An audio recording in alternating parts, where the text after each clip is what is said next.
কি দোস্ত এই গাছে কি উপকার এখন বলো তুমি? এই গাছের নাম প্রথমত হচ্ছে ফুটকা গাছ। এটা আপনারা দেখে থাকেন। তুমি একটা গাছটা উঠাও ওটাই হাতে নিয়ে তারপরে দেখাও, যাতে সবাই বুঝতে পারে কি গাছটা। এই গাছে এই সিজনের সময় এখন ওইটা হয় নাই।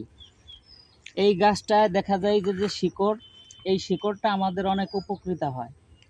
আমরা অনেকেই এই গাছ চিনি, কিন্তু এই গাছের গুণাবলী অনেকেই জানি না।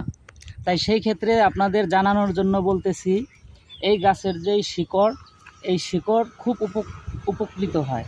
উপকৃত হচ্ছে কি, আমাদের অনেকেরই দেখা যায় যে পিছনের রাস্তা দিয়ে কষার কারণে রক্ত খনন হয়। তো যাদের রক্ত খনন হয় তারা এই গাছের শিকড়টা উঠিয়ে সকালবেলা ঘুম থেকে উঠে খালি পেটে যদি ছেঁচে রস করে 7 দিন খালি পেটে খেতে পারেন, সেই ক্ষেত্রে পিছনের রক্ত পড়া বন্ধ হবে।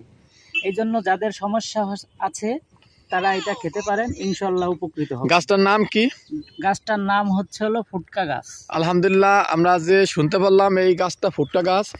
এই গাছটার গুণাগুলি হচ্ছে হলো পাইলস, মূলত পাইলস রোগ যাদের, হ্যাঁ, তাদের জন্য এই গাছটি, এই যে আমার দোস্ত এই ওষুধটা জানে, সে বললো ইনশাল্লাহ আপনারা যাদের পাইলস রোগ আছে তারা ব্যবহার করতে পারেন এইভাবে।